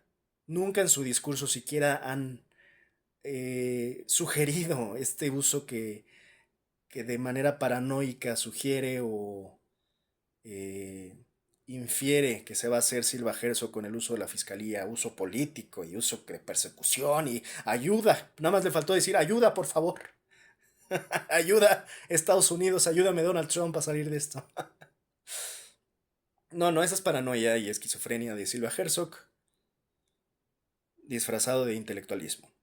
Pero sí creo que sería correcto un maxiproceso con sus debidos procesos, en el debido proceso, conservando todo lo necesario en términos de judicialización, tener ya evidencias, investigaciones sólidas contra, aquí sin importar partidos, todo aquel que se le demuestre algún nexo delicado o alguna ilegalidad o que haya cometido algún tipo de injusticia de cualquier tipo, sean políticos, sean empresarios, sean periodistas, quien sea, que se dé por primera vez en México un golpe de que aquí nadie está fuera de la ley y que nadie es intocable. Ni siquiera miembros del propio partido o ni siquiera miembros, por ejemplo, del ejército. Por eso estaba comentando el tema de la relación AMLO-Sheinbaum, porque si va por ahí la cosa, sí se pondría tensa la cosa, sí le daría fuerza, mucha fuerza a la presidenta, mucha legitimidad, probablemente mucho apoyo social y popular, pero también con muchos riesgos, al interior, al exterior, en fin, ¿no? O sea, pero Sheinbaum, y eso creo que tuvo al final la razón, y lo dijo, lo advirtió el mismo López Obrador, viene corregida y aumentada y me van a extrañar, y era claro, porque Sheinbaum es, y siempre considerado, es muy inteligente. Es muy inteligente. Y creo que es a veces más inteligente que el propio López Obrador. Entonces, ahí sí entra esta otra También parte decimos política. las dos. Quién Y sabe fíjate, también si ahí hasta le entren un poquito de celos al peje, ¿no? Porque puede que de verdad Sheinbaum supere por mucho su gobierno. Por ahí creo que hasta en su video como que quiso colgarse la medalla el peje ahora que se pavoneó, se salió a pavonear diciendo, oye, yo en mi gobierno, dijo, salieron tantos millones de mexicanos de la pobreza, ¿no? Porque tal vez está viendo que va a haber muchos logros de la presidenta y por ahí se nos va a poner celoso. es qué tanto se va a animar, no Ernestina Godoy, ni Omar García Harfuch, qué tanto se va a animar Claudia Sheinbaum de tocar los intereses de los morenistas que están metidos en el crimen organizado para resolver estos temas. Pero hay que se ponga entonces de acuerdo Silva Herzog y Leo Zuckerman, ¿no? ambos antimorenistas. Bueno, entonces quieren que sí se toquen o no quieren que se toquen, porque hace un minuto el pelón de Silva Herzog que estaba lloriqueando que no se debe, que no hay que tocar a nadie, que la fiscalía no debe de hacer uso político. O sea, pero insisto, están mañosamente separando por momentos el uso político de la justicia y a veces van juntos. A veces hacer justicia va también con lo político. E insisto, lo importante es la justicia, ya si por ahí va junto lo político, qué bueno. No como se hacía en los sexenios prianistas, que ahí sí, lo más importante era lo político, lo más importante era la imagen, lo más importante era la mentira, la manipulación. Y bueno, ahí sí hay casos para aventar al cielo de todas las fechorías y cochineros que se hicieron en los sexenios priistas. Prácticamente desde los 60, desde el 68 hasta Ayotzinapa, ¿no? En fin. Es decir, que ponerlo así la pregunta. Bueno, sí, pero yo creo que la presidenta sí quiere resolver o avanzar en el problema de seguridad y sí estaría dispuesta a entrarle, pero marcando ella sus tiempos, las secuencias, a quién sí y a quién no. Y para esto... Eso que dice Blanca también es interesante en términos políticos, sí. Yo creo que el timing es muy relevante, ¿no? Es más, para prueba es más, Bolsonaro, ¿no? Pues ya está oficialmente condenado por la justicia brasileira. En próximos días analizaremos el caso interesante de Bolsonaro, pero así también como los leaks que se hicieron del caso Epstein con Donald Trump. En fin, es importante el timing en la política. Por ahí llego a discutir con un amigo mío, ¿no? Cuando le digo que realmente yo sí creo que puede haber elementos suficientes si se integraran bien los elementos y las evidencias para enjuiciar a Felipe Calderón.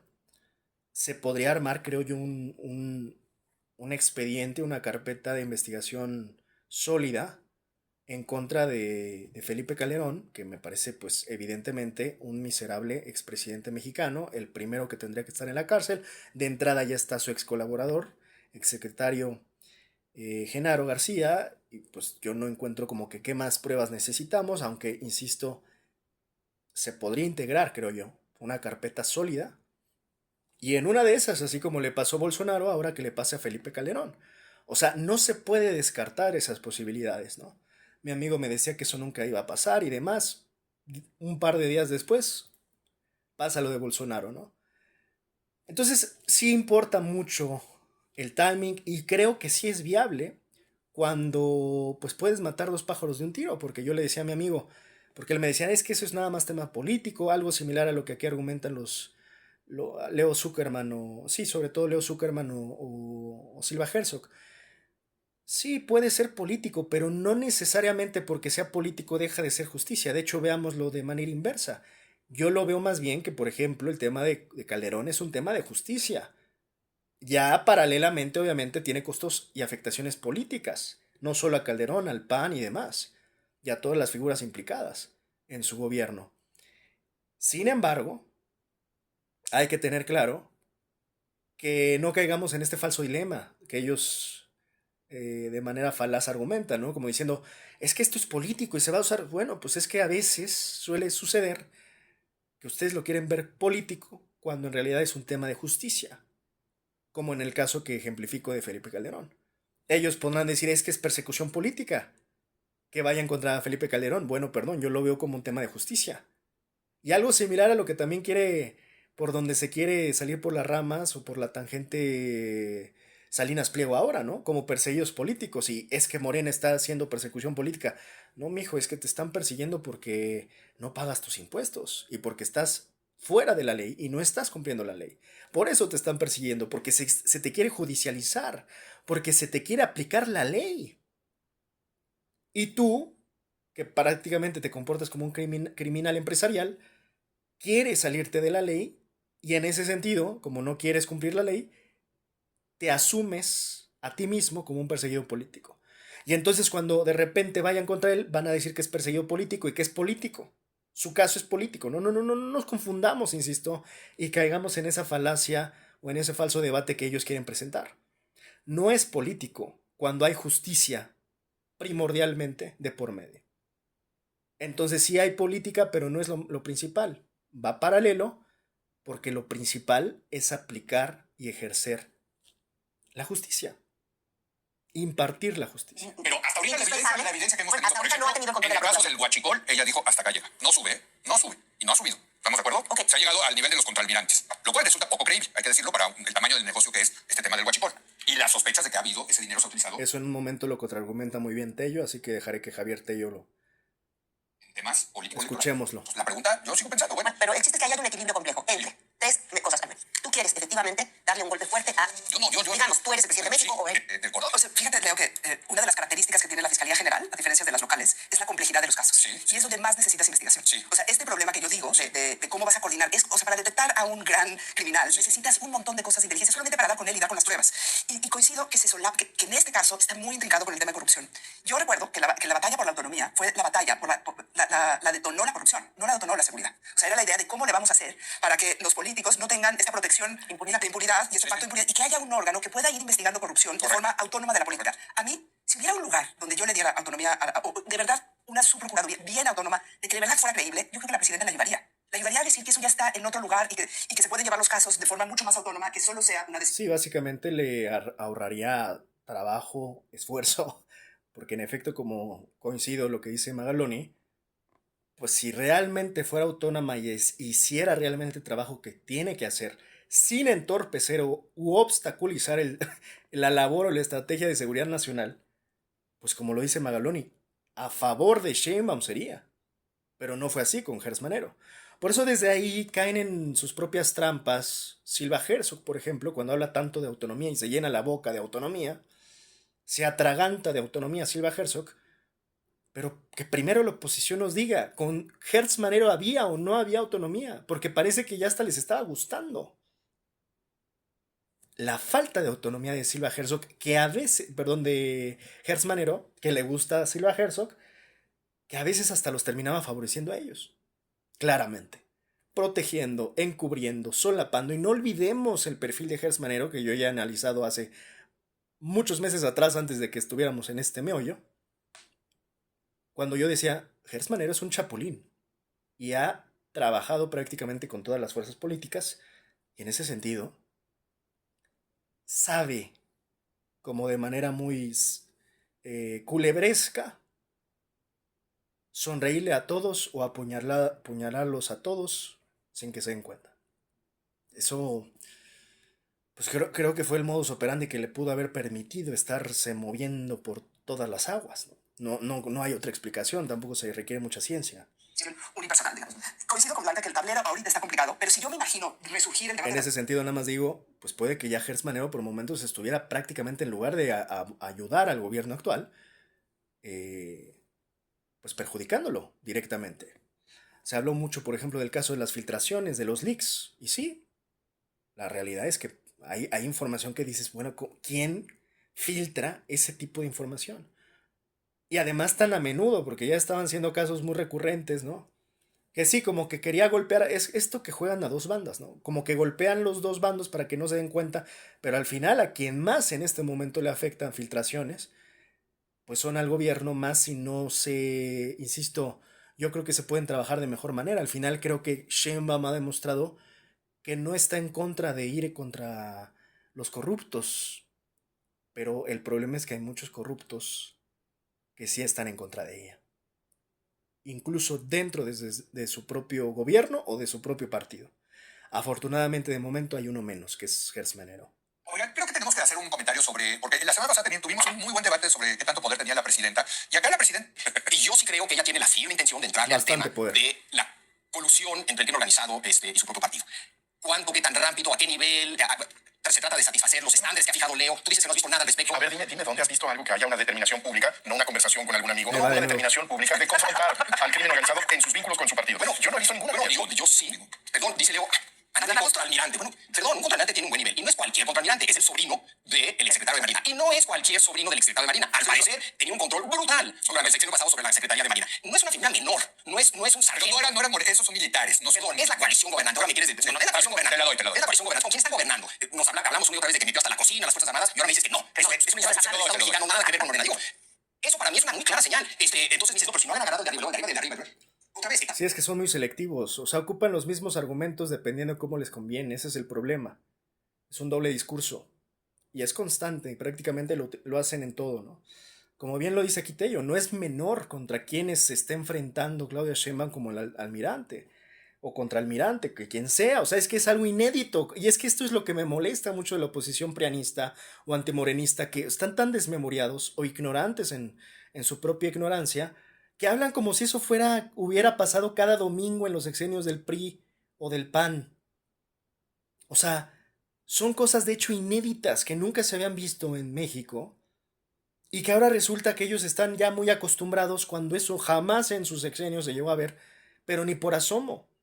Pero ahora qué pasa con Morena, bueno, les exigen, insisto, hasta las perlas de la Virgen y perfección absoluta, y esa es la parte que en verdad repugna mucho de esta oposición, que todo lo critica, no reconoce absolutamente nada, todo está mal, todo es fatal, todo es caos, todo es catástrofe, todo es un apocalipsis, ¿no? Esta visión apocalíptica constante que tiene la oposición de cada decisión que hace Morena. Pero que estuvieron tolerando peores formas, fondos, procesos, engaños, farsas, fraudes en los sexenios prianistas, crímenes, delincuencias, injusticias, y ahí sí nunca dijeron nada. Nada dijeron. Silva Herzog andaba bien peinado, de ladito, de raya en medio, Silva Herzog, feliz de la vida en esos sexenios, porque todo era perfecto, como lo dice Molotov. Estábamos tan bien, todo era de color de rosa con el PRIAN, pero ¿qué pasó? Si todo iba tan bien, si no había una Ayotzinapa, si no había una Acteal, si no había una Aguas Blancas, si no había una Fobaproa, todo era maravilloso. Si había tan poquitos pobres, si no se multiplicaban casi cada año, todo era perfecto. Es más, que nos expliquen entonces por qué hicieron Give Me the Power. Porque ahora ya no entiendo, ahora sí ya me complicaron en el entendimiento. Hay un documental donde ellos se quejan de Televisa y del PRI. Bueno, entonces, ¿qué estuvieron mintiendo todo este tiempo? Así de farsantes también fueron ellos, porque no olvidemos que ellos también se beneficiaron hasta de ese Televisa con su canción de Que no te haga bobo Jacobo, pues también cayeron en ese mismo sistema siendo cómplices, que ahora parece ser que extrañan, porque insisto, parece que ahora todo lo ven mal.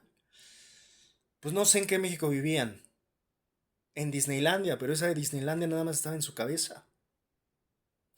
Y ahora cada punto y coma de lo que hace Morena, que insisto, yo tampoco soy defensor acérrimo ni fanático de Morena, y también critico a los fanáticos de Morena, que tampoco le ven un problema a Morena, pero que sí, claramente hay una mejoría, hay cambios importantes, hay intentos legítimos, que no son sencillos en un contexto tan complicado como el mexicano, que perdón, hay que reconocer, y que puedo detectar, es más, lo hago constantemente, es más, ahora mismo estoy hablando de Ana Augusto, como a veces hablo de Ricardo Monreal, y hay muchas cosas que se pueden criticar, pero hay que tener discernimiento y equilibrio, porque si te vas al fanatismo de un lado o del otro, estás perdido, verdaderamente perdido, más allá del insulto y demás, te lo digo, estás verdaderamente perdido. Y no solamente eso, sino porque también piensa que es necesario hacer una cierta limpieza de la casa. Y tan limpia va a quedar la casa. Y te agrego una variable, no se te olvide, que también hay presiones de parte de Estados Unidos de hacer algo al respecto. Bueno, ahí lo dice muy bien Javier Tello, hay que hacer una cierta limpieza.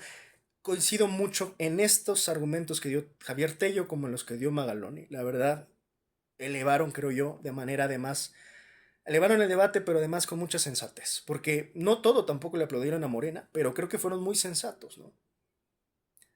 Dejando de lado fanatismos, fobias y traumas como Silva Herzog. Hemos podido relatar. Veremos qué es lo que pasa hacia adelante. Desde luego que estamos pues, en el primer año o arrancando el segundo año de un periodo largo que es de 6, ¿no? Bueno, déjame, vamos a hacer una breve pausa y ya regresamos a concluir No, este muy hombre, interesante. qué profundidad de pinche análisis. Es más, vamos a repetirlo. Dijo algo tan interesante.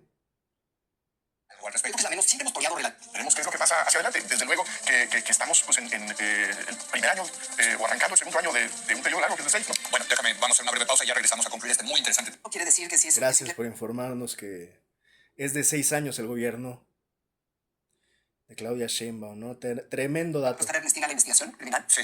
Que sí está de acuerdo con que los ministerios públicos no jueguen el rol predominante que hemos tratado de jugar hasta ahora. Sí. Y a mí eso me habla bien de la posibilidad que de policía se traduzcan en acusaciones y llegues a juez. Pero sí les tengo que decir que yo me dediqué al tema penal por los inocentes en la cárcel. O sea, y darme cuenta que el proceso penal era demasiado malo y demasiado delgadito para que llegara un montón de gente que ni la debía ni la temía. Sí, sí. Esos controles son los que están muy debilitados en nuestro sistema. Y están debilitados históricamente. O sea, esta Pero no es papel del juez eso.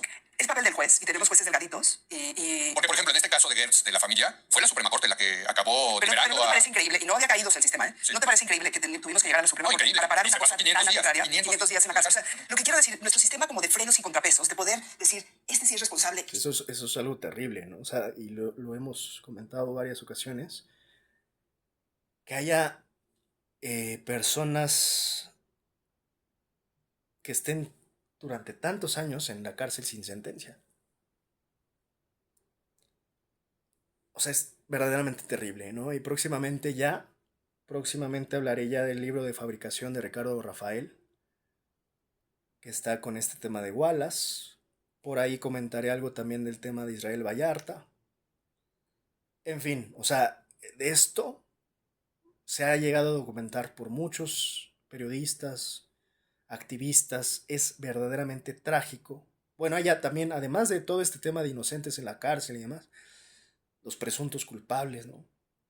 Esto es terrible porque a pesar de que existe este principio, ¿no?, de inocencia, ¿no?, inocente hasta que se demuestre lo contrario, desafortunadamente, pues insisto, en este sistema tan corrupto ha pasado de todo, hasta torturas, pues. Pero bueno, además de esto también yo creo que en ese mismo comentario voy a hablar de los negocios de las cárceles.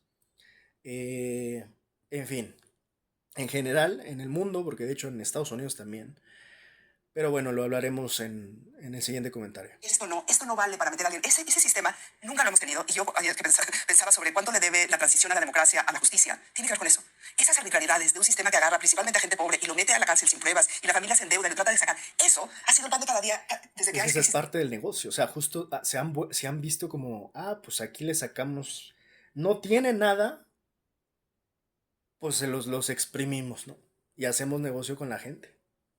Seguridad en México y nadie lo ha frenado. Entonces, cuando cedemos al debate de cómo profesionalizar la fiscalía, en algún lugar estamos cediendo también estas enormes dosis de arbitrariedad con la que, la verdad, a quien le pega más rudo es a la gente más pobre. A la gente más pobre, sí. Javier, yo estoy escuchando a Ana Laura. Sí, ¿no? Y es que aquí entendamos que incluso la ley es para los ricos, ¿no? Perdón, la ley es para los pobres, porque los ricos la cambian o la pagan o la hacen lo que quieran, ¿no? La eliminan, la rompen. Siempre se me figura este tema de cómo los ricos pueden romper la ley sin consecuencias. Pues del típico riquillo junior que sale con su Ferrari o Lamborghini, con su Lambo a máxima velocidad en un país de tercer mundo y se pasa todos los saltos, pero tranquilo de la vida, sabiendo que en una de esas hasta lo multan, pero él sabe que puede pagar las multas. Es más, casi dice, póngale aguacate a las multas porque te pago esas y otras 10. O sea, ese es el tema importante, ¿no? De cómo las leyes, como lo dice Magaloni, pues favorecen a los ricos y se chingan a los pobres, en resumidas cuentas, ¿no? En académicas palabras, es eso. Coincido plenamente y mi esperanza, y tal vez es una esperanza sin evidencia empírica, es que fe. ¿Quién no tiene fe en algo?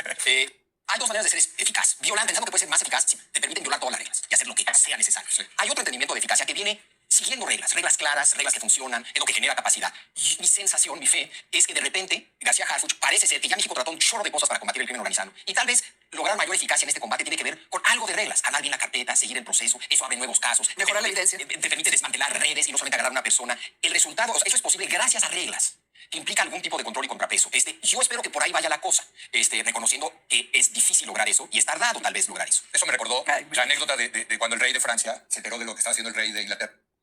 Bueno, pues este fue el análisis. La verdad está muy interesante está muy interesante el programa. Así que recomiendo que lo vean.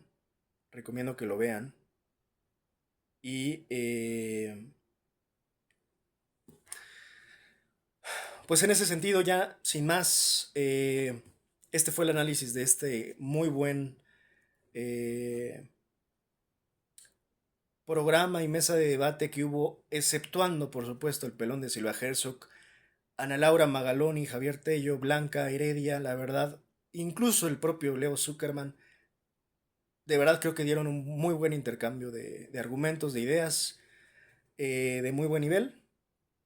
Y insisto, ojalá este tipo de debates sean los que esté teniendo la ciudadanía mexicana, más allá de nuestras diferencias políticas que tienen que existir, y yo soy de los que piensa que debemos de tener posturas políticas, defenderlas con argumentos, con solidez, sin traumas, sin fobias, evitando lo más posible falacias y sesgos, pero sí a este nivel, ¿no? O sea, creo que esta línea prianista que siguen optando de estarle llamando, insultando a la presidenta, no solo es dañino para ellos, es el problema, es dañino en general para el debate nacional, para la sociedad. Idiotiza y no necesitamos idiotizar más a la sociedad. Necesitamos, insisto, leer más, argumentar más, insultar menos y ser capaces de argumentar en posturas distintas, con diversos argumentos, defendiendo nuestras convicciones, nuestras ideas, pero siempre, insisto, con solidez, con fundamento, con argumentos. Sin más, quedamos pendientes y hasta aquí el análisis del día de hoy.